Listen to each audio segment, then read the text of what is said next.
आइए खुदावंद के कलाम मुकद्दस को पढ़ते हैं।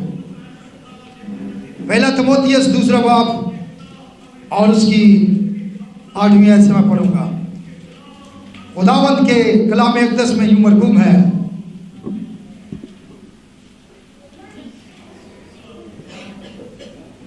आठवीं आयत, 1 Timothy chapter number 2 verse number 8। बस मैं चाहता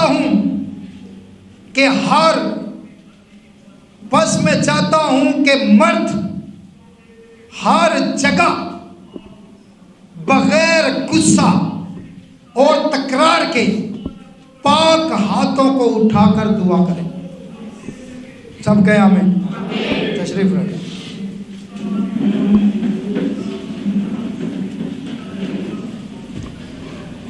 बाइबल मुकद्दस ये तकाजा करती है, बाइबल मुकद्दस की ये मांग है।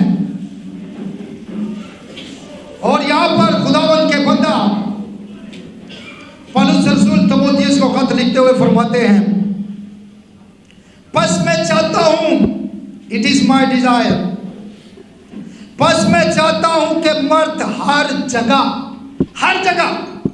अब हम तो टेंपल में हैं, हम तो खुदा की प्रेजेंस में हैं, हम तो खुदा की हजूरी में हैं। हम समझते हैं सिर्फ चर्च में दुआ करनी चाहिए, हम समझते हैं सिर्फ खुदा के घर में दुआ करनी चाहिए, हम समझते हैं सिर्फ खुदा की हजूरी में दुआ करनी चाहिए, जबकि बाइबल क्या कहती है? मर्द हर जगह, एवरीवेयर, हर जगह। अब ये ऐसे स्टेमिना बनता है जो हर रोज प्रैक्टिस करता है, स्टेमिना उसका बनता है। और जो हर रोज प्रैक्टिस नहीं करता है वो रेस में फेल हो जाता है, वो दौड़ में नाकाम हो जाता है। इसलिए बाइबल कहती है कि मैं चाहता हूं मर्द जो है, मर्द ही नाम मर्द बन चुके हैं।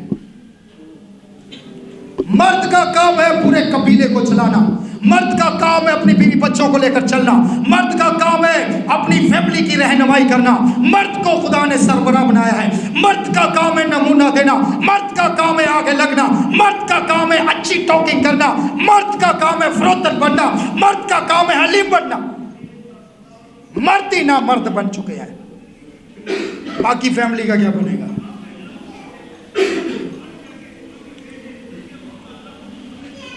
क्या लिखा हुआ है? मर्दो, बस मैं चाहता हूं मर्द, ये मर्द को गुस्सा बहुत आता है, इसको दुआ कम आती है। ये मर्दों को, ये मर्द हजरात, सबकी बात तो नहीं मैं करता, लेकिन जो है इनको गुस्सा बहुत आता है, इनके अंदर गैरत बहुत है, इनके अंदर अकड़ बहुत है, इनके अंदर बहुत सारी चीजें हैं, दिखावा बहुत है। यहां क्या लिखा हुआ है? बगैर गुस्से के, बगैर गुस्से के। और हर जगह आपको पता है, इसको थोड़ा सा सेट करो अगर हो सकता है भाई। हर जगह यानी कि हर जगह बगैर गुस्सा और तकरार क्या होता है? ऐसे फसूल में हर बात पे बहस करना, हर बात पे तकरार करना, हर बात पे अबैसो मबैसा करना, हर बात का कीड़ा निकालना, हर बात पर नुक्ताचीनी करना। ओ भाई, ये मर्ज। बाइबल पढ़ लें, पौलुस रसूल कहते हैं इन्हीं खतूत के अंदर, पौलुस रसूल फरमाते हैं कि कुछ लोगों को तकरार करने का मरीज है, मर्ज लगा हुआ है। तो बगैर तकरार के क्यों करनी चाहिए? कहां करनी चाहिए? बगैर तकरार के पाक हाथों को उठाकर, ये हाथ कई मर्दों को बड़ा अपने बाजुओं पर बड़ा मान है, अपने मसल्स बनाते हैं, अपने मसल्स प्रैक्टिस करते हैं, मसल्स बनाते हैं। वो समझते हैं कि हमारे बाजुओं में बड़ी ताकत है, और उनके बाजुओं की ताकत जो है, याद रखें, खुदावंद खुदा ने मर्द को ताकतवर बनाया है। और खुदावंद खुदा ने मर्द को ताकतवर इसलिए नहीं बनाया कि औरत पर जुल्म करे। खुदावंद खुदा ने मर्द को ताकतवर इसलिए बनाया है कि अपनी बीवी बच्चों को, अपने बहन भाइयों को प्रोटेक्ट करे। प्रोटेक्शन के लिए, मारने के लिए नहीं।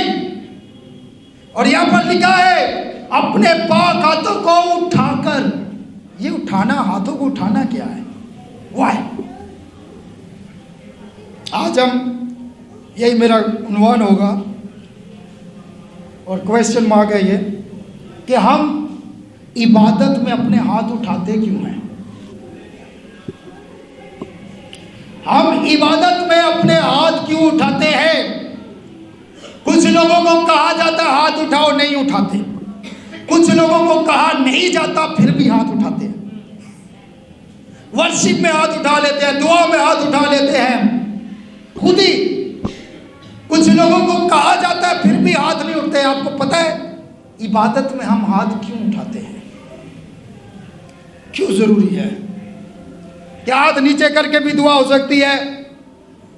यहां पर लिखा है अपने पाक हाथों को उठाकर। मर्दों का काम है पहले हाथ उठाना, उसके पीछे फैमिली है। और मर्द टूटे फूटे थके हुए सारी रात फिल्में देख देख के और पता नहीं क्या कर करके सुबह इनके हाथों में दम ही नहीं होता है। अभी पिछले हफ्ते मैंने एक सेमिनार किया जिसमें खवातीन नहीं थी, एक भी औरत नहीं थी। मुझे वो सेमिनार बहुत अच्छा लगा और मेरी ये रोया है। मैं ये नहीं कहता औरतें ना आए, औरतों को सिखाना है, लेकिन असल काम इन पर करना है। असल काम मर्दों पर है। मर्द सुधर गए तो औरतें खुद ही सुधर जाएंगी। मर्द ठीक हो गए तो बच्चे खुद ही ठीक हो जाएंगे।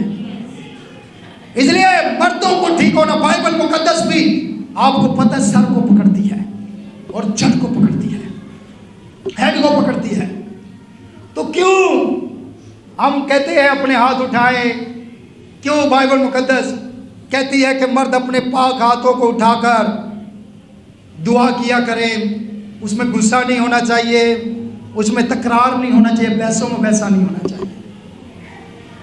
कोई तो रीजन है बाइबल मुकद्दस कहती है। फिर बाइबल मुकद्दस कहती है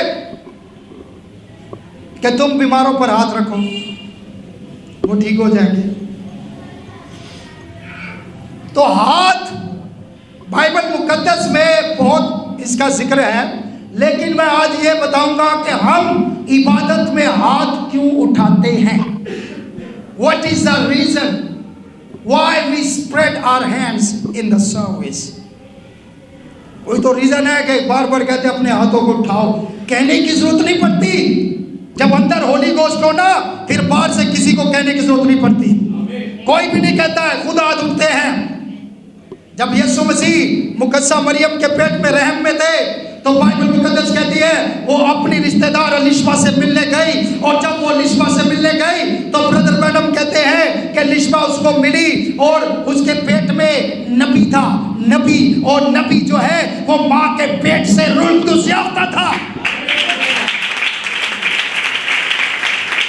और रुल्कुस अंदर हो या बाहर हो, रुल्कुस बचपन या बचपन नहीं देखता है, रुल्कुस सिंसियर हार्ट देखता है। वो उसके पास गई। काफी महीनों से जॉन द बैप्टिस्ट वो हरकत नहीं कर रहा था। आपको पता है बच्चा माँ के पेट में हरकत ना करे तो माँ के लिए सबसे डेंजरस ये न्यूज़ होती है। वो परेशान होती है, वो घबरा जाती है। और वो उसके माँ का, अलिशबा का दिल, बच्चा वो उसने छुपाया हुआ था। बाइबल पढ़ लेना गौर से, जो बाइबल पढ़ते हैं उनको समझ लगेगी, जो बाइबल गौर से नहीं पढ़ते उनको मेरी बातें समझ नहीं लगेगी। उसने छुपाया हुआ था क्योंकि बुढ़ापे में प्रेग्नेंट हुई थी। बुढ़ापे में शी वॉज अ प्रेग्नेंट, तो वो छुपा के रखा हुआ था उसने 6 महीने तक, बाइबल कहती है उसने छुपाया हुआ था, किसी को बताया नहीं था। लेकिन वो परेशान थी कि जॉन द बैप्टिस्ट जो बच्चा दुनिया में आने वाला है, जो खुदा ने मुझे औलाद दी है, इस बुढ़ापे में ये इसकी दिल की धड़कन क्यों नहीं चल रही, ये बच्चा हरकत क्यों नहीं कर रहा, और लोगों से भी छुपाया हुआ था, बड़ी परेशान थी। नबी कहता है वो ऐसे था जैसे पस मुर्दा होता है, जैसे चांद नहीं होती है। नबी कहता है जब यीशु मसीह की माँ मरियम जब आई तो यीशु मसीह भी रहम में था। बाइबल मुकद्दस कहती है कि जब अलिशबा के पास मरियम आई और उसने उसको गले लगाया, वो उसके गले मिली, और यीशु मसीह जो है माँ मरियम के पेट में था, जैसे ही वो उसके गले मिली, बच्चा हरकत करना शुरू हो गया, जिंदा हो गया। क्यों? सुने सुने, क्योंकि जहाँ पाखरू है वहाँ पाखरू अपने आका को पहचानता है, पाखरू को पता है कि मुझे किसके लिए तड़कना है।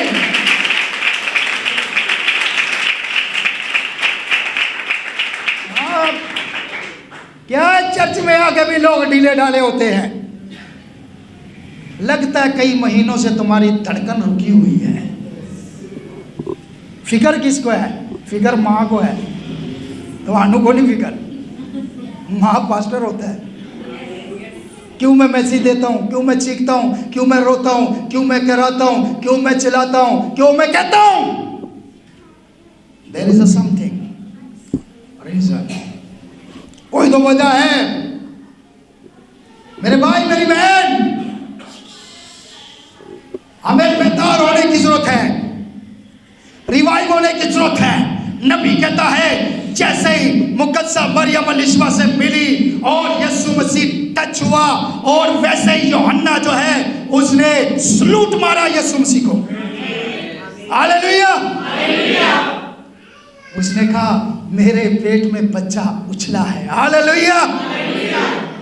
यहाँ खुदा को उछलने कूदने वाले बच्चे चाहिए। मलाकी पढ़ लें, मलाकी आखिरी बाब जाके पढ़ लें। एक तो नबी की पेशन गोई है, और उसके अलावा ये भी लिखा है कि खुदावंद ऐसे लोग चाहता है जो बछड़े की तरह उछले कूदे। मरा हुआ बच्चा हरकत नहीं करता है, जिसकी सांसें बंद हो जाए वो हरकत नहीं करता है, मगर जिंदा बच्चा हरकत करता है। हालेलुया। इसलिए मैं कहता हूं जो मर चुके हैं वो हाथ नहीं उठेंगे उनके, जो जिंदा है वो हाथ उठाएगा। उसके हाथ उठेंगे भी, उसके हाथ बजेंगे भी। हालेलुया। तो इबादत में क्यों कहा जाता है कि अपने हाथों को उठाएं, अपने हाथों को लहराएं, अपने हाथों को उठाकर? पौलुस रसूल भी कहता है कि मर्द अपने पाक हाथों को उठाकर दुआ करें। ये हाथ बड़ी जल्दी थक जाते हैं, लेकिन ये हाथ किसी को लूटने के लिए, किसी की इज्जत लूटने के लिए, किसी को मारने के लिए थकते नहीं हैं। फिर जोश भी आ जाता है, जज्बा भी आ जाता है। बीमार बंदा भी अच्छे बंदे को मार रहा होता है। बंदा बीमार भी हो ना, फिर भी वो लड़ने के लिए तैयार होता है। Why? What is the reason? क्यों हाथ उठाने जरूरी हैं? आइए हम देखते हैं। खुरूज की किताब को जब हम पढ़ते हैं और 17 बाब में, तो बाइबल मुकद्दस जो फरमाती है,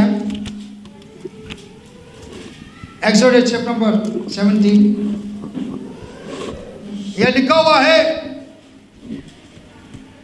अच्छा, मैंने आपको कहा था जब बीज बोया जाता है उसके बाद उसको पानी लगाया जाता है। लगाया जाता है नहीं? उसको धूप भी चाहिए, और रोज माली आता पानी लगाता है। तो आपको पता है बीज क्या है खुदा का, और पानी क्या है?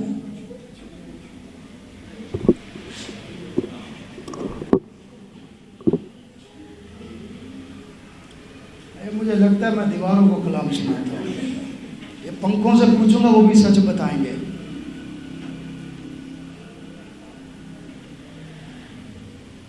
बीज खुदा का और पानी नबी ने कहा है आमीन है। हालेलुया है, आमीन, हालेलुया। क्या है? तो बीज बोया जा रहा है, पानी लगाना। बीज बोना मेरा काम है, पानी लगाना आपका।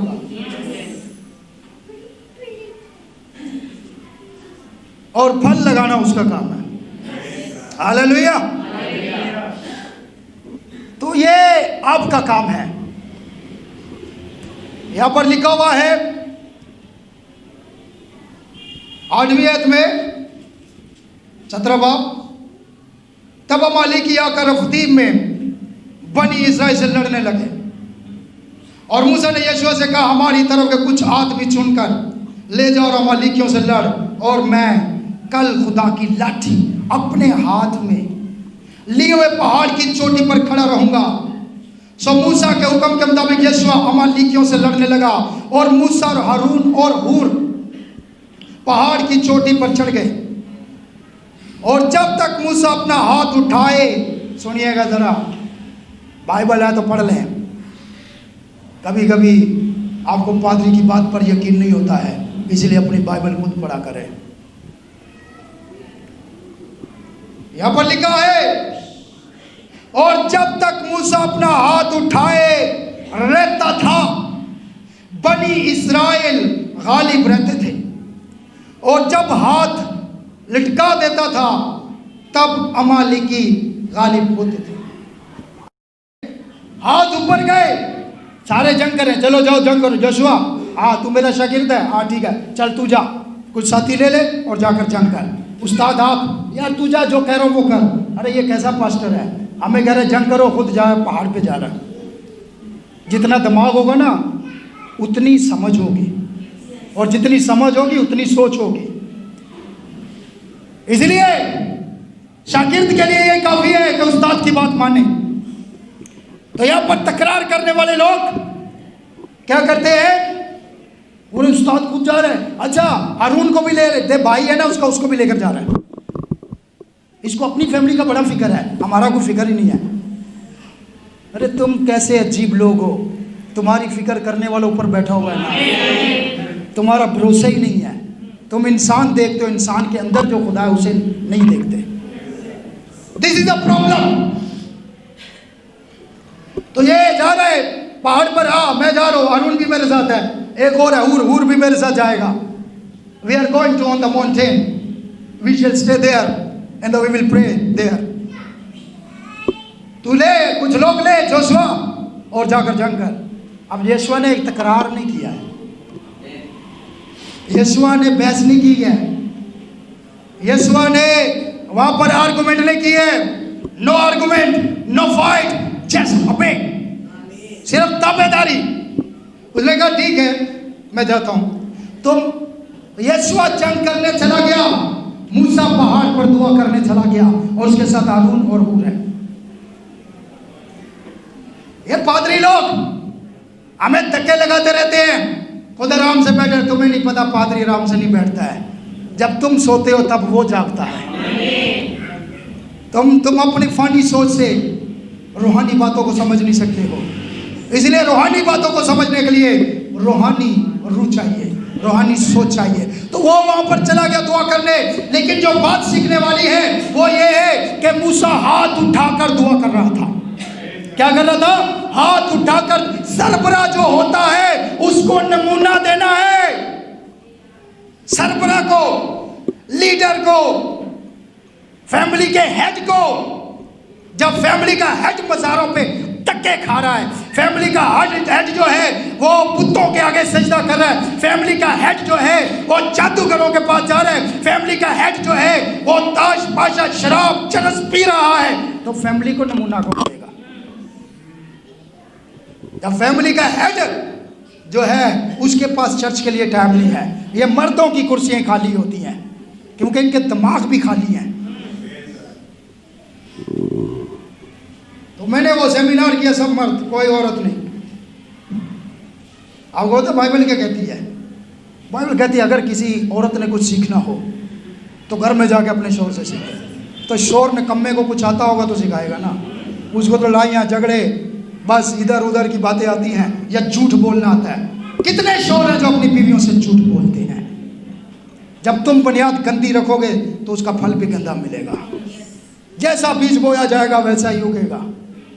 आप सच सिंसियर होगे, आपकी बीवी भी सिंसियर होगी। नमूना तो मर्द ने देना ना।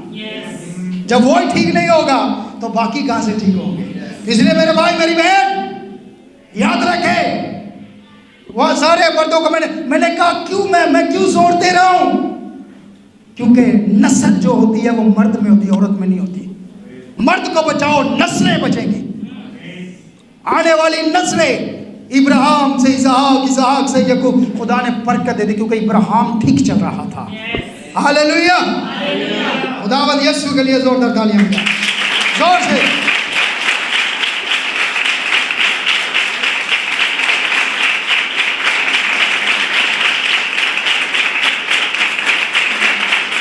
अभी भी कईयों के हाथ में मौजूद हैं, कई लोग हाथ में वो उठाकर लोगों इतना कलाम तो पत्थरों को सुनाया जाए, पत्थर चिल्लाओ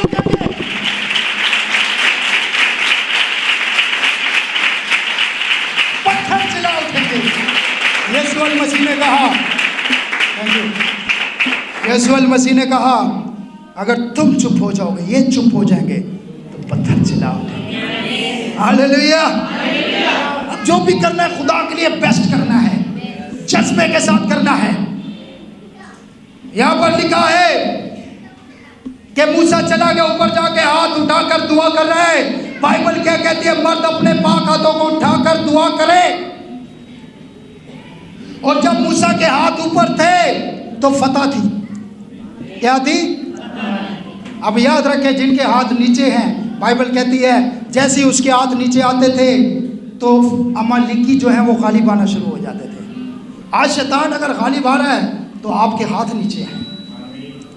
हाथ जब नीचे होंगे तो फिर दुश्मन गालिब आएगा, अमालिकी गालिब आएंगे, शैतान की रूहें गालिब आएंगी, फिर आप पर इंटरनेट गालिब आएगा, फिर आप पर फेसबुक गालिब आएगी, फिर आप पर व्हाट्सएप गालिब आएगा। मैं आपको बताना चाहता हूँ, यहाँ लोग कलाम लेते हैं व्हाट्सएप पर डाल देते हैं। कलाम लेकर व्हाट्सएप पर मत डाले, कलाम लेकर अपने दिलों में डालें।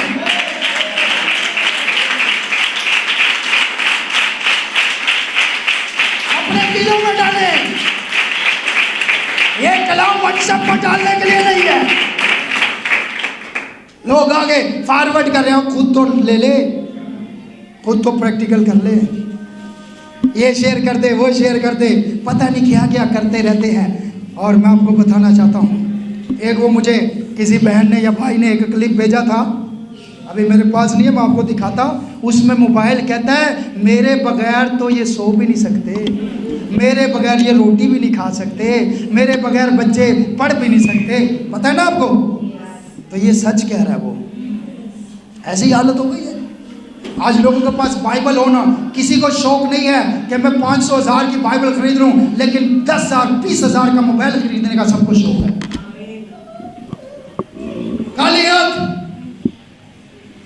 देयर इज नो बाइबल, लेकिन वो मोबाइल बड़े बड़े लेने हैं। मेरे भाइयों मेरी बहनों, मूसा के हाथ ऊपर तो फतह है, मूसा के हाथ नीचे तो शिकस्त है। मैं आपको बताना चाहता हूं इसका रीजन क्या है, इसका सबब क्या है। हाथ ऊपर और फतह, हाथ नीचे और शिकस्त। पौलुस रसूल ने क्यों जोर दिया कि मर्द अपने पाक हाथों को उठाकर दुआ करे।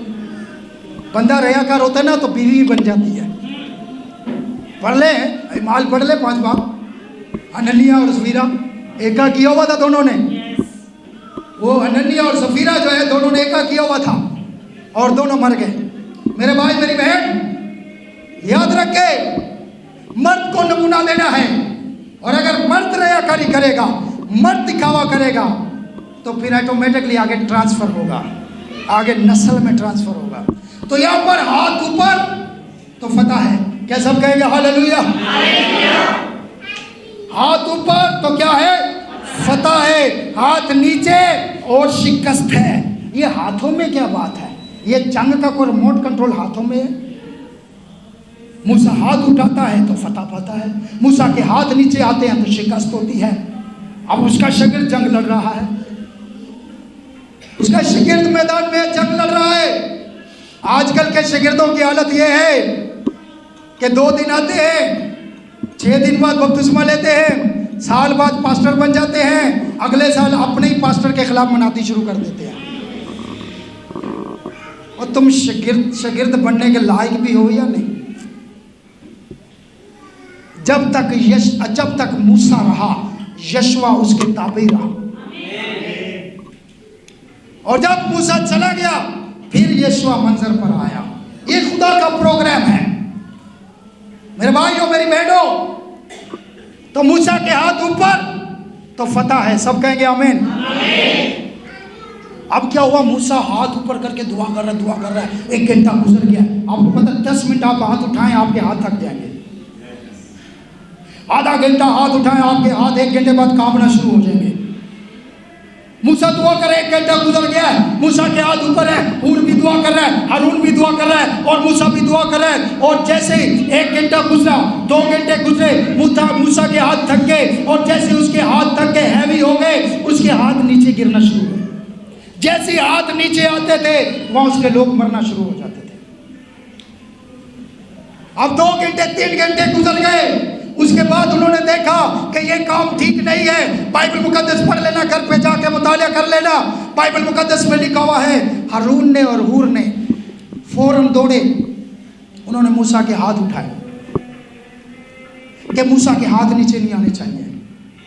और उसके बैठने के लिए एक उन्होंने पत्थर, बहुत बड़ा पत्थर लिया, उसके ऊपर उसको बिठा दिया। खड़ा होकर थक गया था, और उसके एक तरफ से एक ने हाथ उठाया और दूसरी तरफ से दूसरे ने हाथ उठाया, और मूसा के हाथ ऊपर है। और सुबह से शाम तक पढ़ लेना, सूरज गुरूब होने तक मूसा के हाथ ऊपर रहे। और जब मूसा के हाथ ऊपर थे तो बनी इस्राएल फतह पर फतह पाती गई। हालेलुया। अब मैं आपसे कहता हूँ, पौलुस रसूल के पास यही रेवलेशन था। उसने कहा मर्द अपने हाथ उठाए, औरतें इतनी देर हाथ नहीं उठा सकती हैं। मर्द अपने हाथ उठाए और हर जगह दुआ करे। मेरे भाई मेरी बहन, हाथ उठाने में क्या रेवलेशन है, नबी ने बताया। क्या सब कहेंगे आमीन? क्या सब कहेंगे हालेलुया?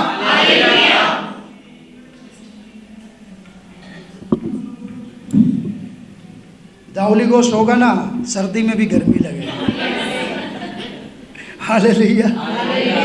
कहते हैं बड़ी सर्दी है, सर्दी में भी हमारे पसीने निकलते हैं, क्योंकि हम आग के पास रहते हैं। हालेलुया। Exercise, stamina. नबी कहता है, हम इबादत में हाथ क्यों उठाते हैं? दुनिया की हिस्ट्री पढ़ लें, दुनिया का सर्वे कर लें। हर मुल्क के अंदर, हर कंट्री के अंदर हाथ उठाना जो है, उसका एक मीनिंग्स है, उसका एक मायने है, उसका कोई मतलब है। जब भी हाथ उठाए जाते हैं, छोड़ दे भाई, छोड़ दे, पंखा इधर चलाना चाहिए था, तुझे उधर चला बैठ जाए। कलाम होते हुए जरा बिल्कुल जरा खामोशी से सुना करें। देखे, मैं नबी कहता है कलाम लोग खुद खींचते हैं। आप में इतनी पावर होगी तो आप कलाम लोगे, वरना कलाम ख़त्म हो जाएगा, पीछे से सप्लाई बंद हो जाएगी। वो जब बर्तन ख़त्म हो गए, पीछे से सप्लाई, ये आप पर डिपेंड करता है। इसलिए बाज़-औक़ात रूह का बड़ा मसा होता है, बड़ा कलाम नाज़िल होता है, बाज़-औक़ात नहीं होता है, क्योंकि आगे लेने वाले लोग नहीं होते हैं। जब लेने वाले लोग होते हैं तो फिर खुदा भी सप्लाई खोल देता है। हालेलुया। फिर खुदा जारी रखता है। तो नबी कहता है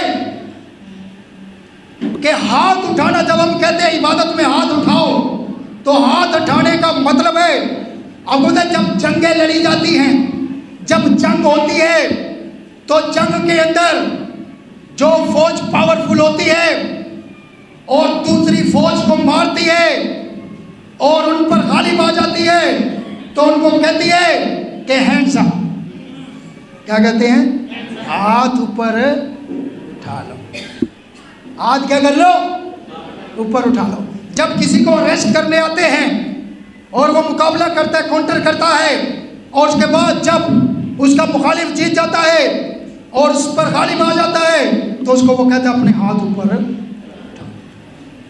जब आप एयरपोर्ट पर जाते हैं और वहाँ चेकिंग होती है, तो जब वो आपको उस मशीन से गुजारते हैं और उसके बाद चेक करते हैं तो वो कहते हैं अपने हाथ ऊपर उठा लो, अपने हाथ ऊपर उठा लो। ये वाला बंद कर दो बेटा पंखा, ये पंखा बंद कर दो, ये पंखा बंद कर दो। Thank you. क्या कहते हैं? अपने हाथ। क्यों कहते हैं? ब्रदर मैडम फरमाते हैं, नबी कहते हैं हाथ उठाने का मतलब है, it is a symbol of, हाथ उठाने का मतलब है अपने आप को किसी के हवाले कर देना। ये आमीन ऊंचा होना चाहिए। नबी कहता है कि हाथ उठाते हैं जब हम, तो हम ये जाहिर करते हैं कि हम अपने आप को सरेंडर करते हैं, हम अपने आप को हवाले करते हैं। अब हम टोटली आपके कंट्रोल में हैं। हमारा असला, हमारी समझ, हमारी ताकत, हमारी फुर्तियां, हमारा सब कुछ हम अपने आप को आपके हवाले कर देते हैं। आपकी मर्जी जैसे मर्जी चलाओ। हालेलुया। नबी कहते हैं जब हम चर्च में आते हैं और हम कहते हैं अपने पाक पलूस ने कहा अपने पाक हाथों को उठाओ, नबी कहता है हम कहते हैं अपने हाथों को उठाकर दुआ करो। नबी कहता है प्रस्तिश करते अपने हाथ उठाओ। इसका मतलब होता है कि मैं अपने आप को खुदावन तेरे हवाले करता हूं।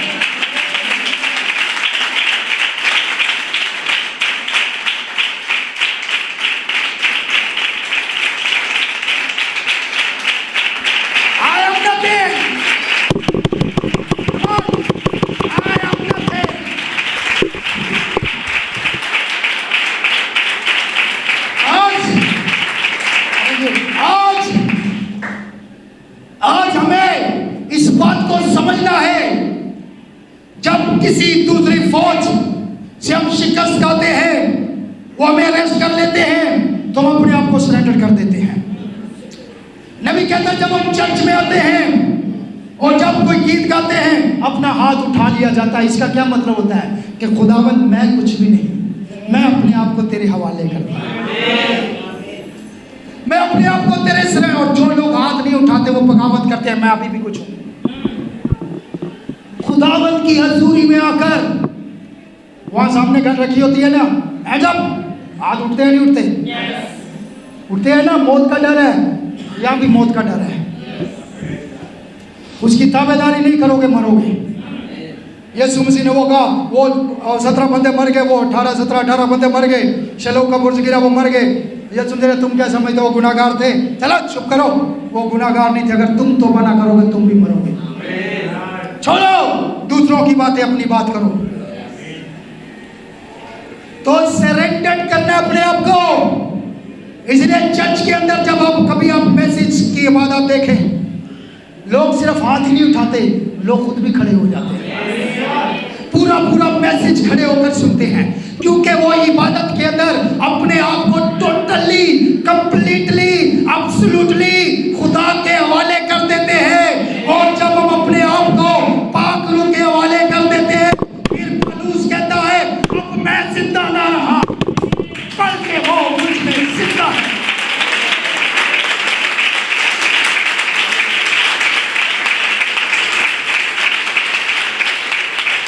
अब मैं जिंदा ना रहा। जब एंटर हो जाए तो फिर भूल जाए मैं कौन, आप कौन, कौन आया कौन गया, हमें क्या लेना है। हम जिससे मिलने आए थे उससे मिलके जा रहे हैं। फोकस क्या है? जिसका जो फोकस है वो ही करेगा। चोर का चोरी पर फोकस होता है, नकात का नुक्ताचीनी पर फोकस होता है, कीड़े निकालने वाले का कीड़ों पर फोकस होता है, मगर किसी का तो कलाम पर फोकस होता है। हालेलुया।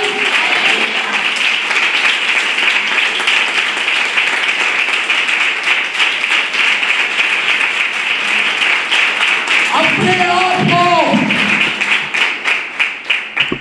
जैसे ही अंदर आते हैं, हैंड्स अप। हालेलुया। खुदावंद मैं कुछ भी नहीं, सब कुछ तू है। मैं तेरे हवाले करता हूं अपने आप को। जैसे तू चलाएगा मैं वैसे ही चलूंगा। जहां जहां तू बोलेगा गीत गाऊंगा, ताली बोलेगा ताली बजाऊंगा, नारे बोलेगा नारे लगाऊंगा, आमीन बोलेगा आमीन गाऊंगा, खड़ा करने को बोलेगा खड़ा हो जाऊंगा।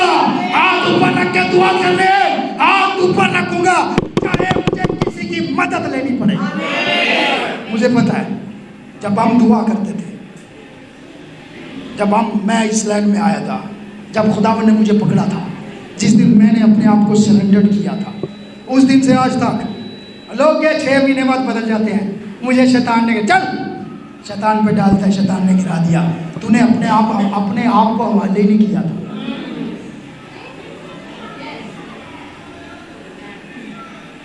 क्या हो गया? बस ठंडे हो गए, तू गर्म ही नहीं हुआ था।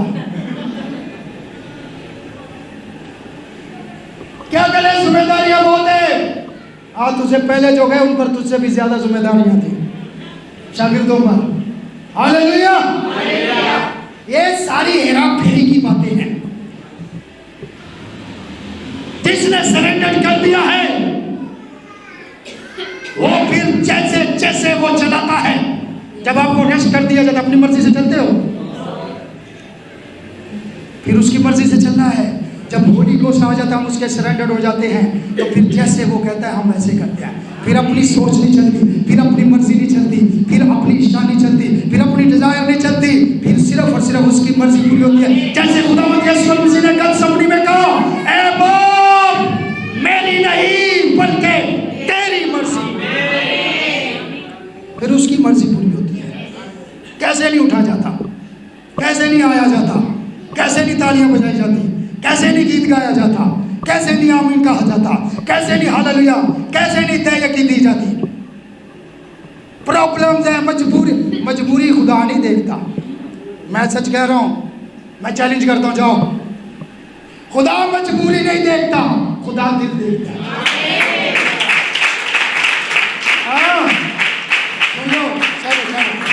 खैर समझ नहीं लगी, कुछ लोगों को हवाले देने पड़ते हैं, फिर समझ लगती है। खुदा मजबूरी नहीं देखता, खुदा दिल देखता है। हैकल के अंदर वो बेवा जो आई, बताओ, जिसके पास 2 कमरियां थी, कितनी मजबूर थी, कितनी मजबूर थी, बहुत ज्यादा मजबूर थी। खुदा ने मजबूरी नहीं, खुदा ने दिल देखा, इसने सबसे ज्यादा डाला है। ये बहाने, उधर बहाने, हेरा फेरी करने वाले लोग करते हैं। मैं तो ये नहीं दे सकता, मैं ये नहीं कर सकता, मैं चंदा नहीं दे, मैं यो, अरे रख अपने पैसे अपने पास। वो शमौन ने कहा, पीटर ने कहा, जा तेरे पैसे तेरे साथ कारत हो, जा रख, तू भी मर और तेरा पैसा भी मरे, नहीं चाहिए। तुम क्या समझते हो खुदा मुहताज है? खुदा को ऐसे लोग चाहिए जो अपना आप उसके हवाले कर दे। हाथ उठाने का मतलब है, खुदावन, नबी ने कहा है, हाथ उठाने का मतलब है, खुदावन मैं अपने आप को तेरे हवाले कर देता हूं। आइए अपने कदमों पर